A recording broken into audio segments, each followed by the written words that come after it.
السلام علیکم ورحمۃ اللہ وبرکاتہ۔ بسم اللہ الرحمن الرحیم۔ سرور کائنات صلی اللہ علیہ وآلہ وسلم کی عمر شریف کا 40واں سال تھا۔ خاکدان گیتی میں رسالت محمدی کے اعلان کے وقت اب بہت ہی قریب آ گیا تھا۔ کائنات کا ذرہ ذرہ فاران کی چوٹی سے نشر ہونے والے پیغام کے لیے گوش بر آواز تھے۔ حضرت ابوبکر صدیق رضی اللہ تعالی عنہ اس وقت مکہ کے صرف ایک دیانت دار و فیاض تاجر تھے۔ اسی درمیان میں انہیں تجارتی مہم پر ملک شام کا ایک سفر درپیش ہوا اور وہ ضروری تیاریوں کے بعد روانہ ہو گئے۔ ان کے ہمراہ ان کا وفادار غلام بھی شریک سفر تھا۔ راستہ طے ہوتا رہا، منزلیں بدلتی رہیں۔ ہفتوں چلتے چلتے اب ملک شام کی سرحد شروع ہو گئی۔ عربی سوداگر کا مختصر سا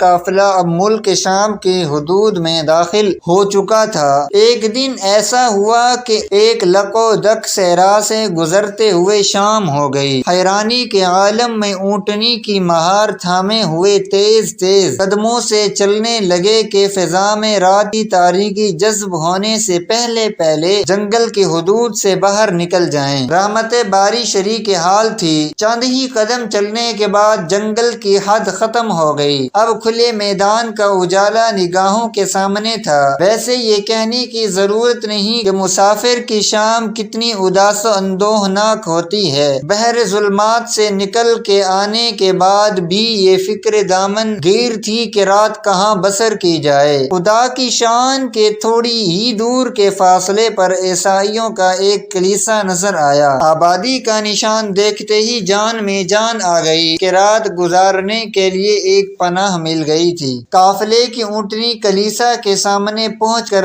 کھڑی ہو گئی۔ سنسان ویرانے میں آدمیوں کی آہٹ پا کر ایک شخص باہر نکلا اور حیرت و تجسس کے ساتھ دریافت کیا، آپ لوگ کون ہیں، کہاں سے آ رہے ہیں؟ حضرت ابوبکر صدیق رضی اللہ تعالی عنہ نے جواب دیا، ہم عرب کے تاجر ہیں، مکہ جہاں خدا کا محترم گھر ہے وہیں ہمارا مسکن ہے۔ ملک شام جاتے ہوئے غالباً راستہ بھول کر ہم ادھر نکل آئے ہیں، کلیسا میں ایک رات بسر کرنے کی اجازت چاہتے ہیں۔ اس شخص نے جواب دیا، یہ کلیسا عیسائی مذہب کے ایک بہت بڑے راہب کی عبادت گاہ ہے۔ ساری دنیا سے اپنا رشتہ منقطع کر کے 100 سال سے یہاں یاد الہی میں وہ مصروف ہیں۔ صرف مجھے یہ اعزاز حاصل ہے کہ میں ان کے قریب جا سکتا ہوں، میرے سوا کسی کو ان کی خلوت گاہ میں قدم رکھنے کی اجازت نہیں ہے۔ مجھے ان کی خدمت میں رہتے ہوئے 25 سال ہو گئے ہیں۔ ٹھیک ایک شیخ کی طرح انہوں نے ہماری روحانی تربیت کی ہے۔ سلسلہ کلام جاری رکھتے ہوئے کہا، اور جہاں تک رات بسر کرنے کی اجازت کا سوال ہے تو اس کے متعلق کلیسا کی ایک نہایت مشکل شرط ہے، تو یہ ہے کہ رات یہاں وہی بسر کر سکتا ہے جس کے دامن زندگی پر گناہوں کی آلائش کا کوئی دھبا نہ ہو۔ اس کی گفتگو تمام ہو جانے کے بعد حضرت ابوبکر صدیق نے ارشاد فرمایا، لیکن تمہارے شیخ کے پاس کسی کی اندرونی حالت جاننے کا کیا ذریعہ ہے، کیونکہ کسی بدکار کی پیشانی پر اس کی مجرمانہ زندگی کی فہرست بندہ نہیں ہوتی۔ ایسی حالت میں کلیسا کی اس شرط سے نیکوکار مسافروں کی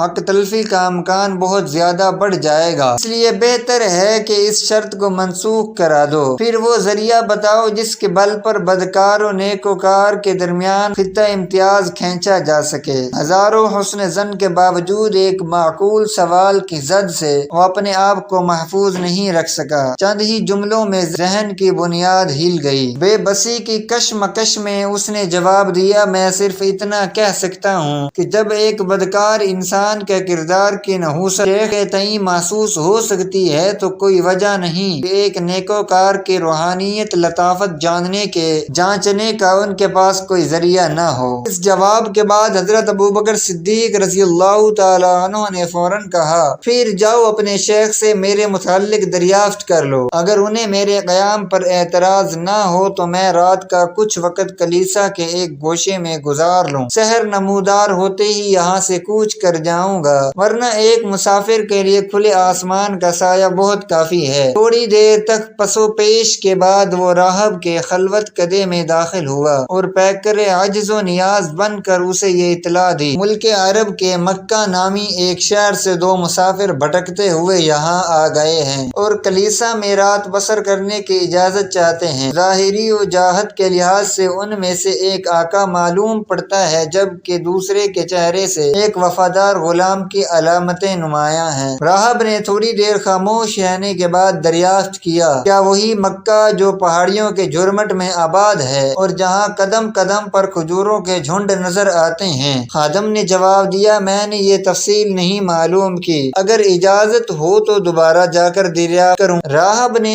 کہا، ضرور دریافت کرو، جسے تم آقا کہہ رہے ہو اس کا نام بھی معلوم کرتے آؤ۔ خادم نے یہ تفصیلات معلوم کی اور راہب کے سامنے حاضر ہو کر اطلاع دی کہ مکہ کے بارے میں جو باتیں آپ نے دریافت کی ہیں وہ صحیح ہیں اور وہ اپنا نام ابو بکر بتاتا ہے۔ ابو بکر کا نام سن کر راہب کی پیشانی پر کچھ لکیریں ابھر آئیں، جیسے حافظے پر زور دے کر وہ کوئی بات سوچنے لگا۔ تھوڑی دیر تک محویت خیال کی یہی کیفیت رہی، اس کے بعد اچانک کھڑا ہو گیا اور ایک مقفل صندوق میں سے بوسیدہ کاغذات نکالے اور مضطربانہ کیفیت میں اسے الٹنے پلٹنے لگا۔ ورق الٹتے پلٹتے ایک صفحہ پر نظر جم گئی اور اچانک چہرے کے اتار چڑھاؤ سے ایسا محسوس ہوا جیسے کسی گم شدہ حقیقت کا سراغ مل گیا ہو۔ فوراً ہی بے تابی کے ساتھ وفادار خادم کو آواز دی اور کہا، مکہ کے اس سوداگر سے اتنی بات اور دریافت کر لو کہ اس کے باپ کا نام کیا ہے۔ خادم نے پھر آ کر حضرت ابوبکر صدیق سے والد کا نام دریافت کیا اور واپس لوٹ کر جیسے ہی راہب کو اس نے اس نام کی اطلاع دی، اس کی آنکھیں حیرت و انبساط کی ملی جلی کیفیت سے چمک اٹھیں۔ جذبات کی ترنگ میں وہ کھڑا ہو گیا اور خادم کو حکم دیا، جاؤ بغیر کسی تاخیر کے اسے میرے خلوت کدے میں بلا لاؤ۔ حضرت ابوبکر صدیق رضی اللہ تعالیٰ عنہ اٹھے اور اس کے پیچھے پیچھے راہب کے حجرہ خاص میں داخل ہوئے۔ کئی سو برس کا بوڑھا راہب جس کی بھویں سفید ہو کر لٹک گئی تھی اور ہڈیوں کے ڈھانچے کے سوا سر سے پاؤں تک جسم انسانی کا کہیں کوئی گداز نظر نہیں آ رہا تھا، خیر مقدم کے لیے کھڑا تھا۔ حجرہ میں قدم رکھتے ہی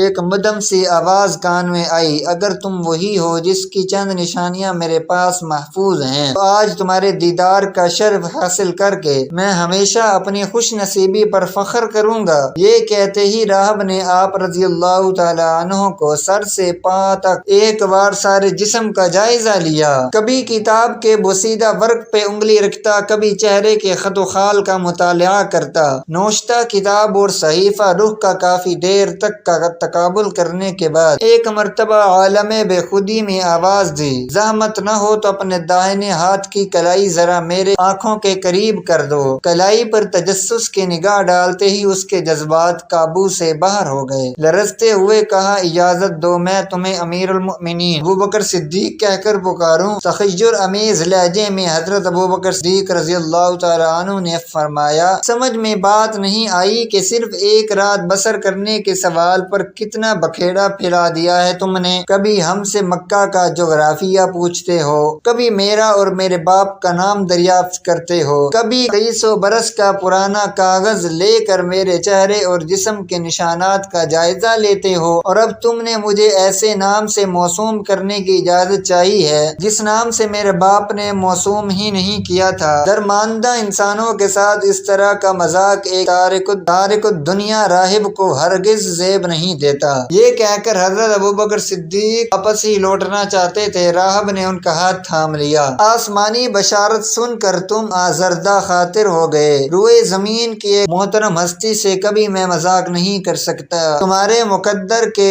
جو نوشے میرے پاس محفوظ ہیں میں نے انہیں صرف پڑھ کر سنایا ہے۔ آج میری باتوں کا شاید تم یقین نہ کر سکو، لیکن سن لو، مکہ کے افق سے رسالت کا وہ خورشید انور بہت جلد طلوع ہونے والا ہے، اس کے جلوہ میں ایک روشن سیارہ کی طرح تم قیامت تک درخشاں رہو گے۔ آسمانی صحائف میں آخری پیغمبر کے جلوہ گر ہونے کی جو نشانیاں بتائی گئی ہیں، انہی کے ذیل میں تمہاری فضیلت و تقرب کی جو نشان دی گئی ہے اس کی واضح علامتیں میں تمہاری شخصیت کے آئینے میں پڑھ رہا ہوں۔ ایک ہنگامہ خیز تخیر کے ہجوم میں حضرت ابوبکر صدیق رضی اللہ تعالیٰ عنہ کلیسا کے ایک حجرے میں آ کر لیٹ گئے۔ ساری رات راہب کی گفتگو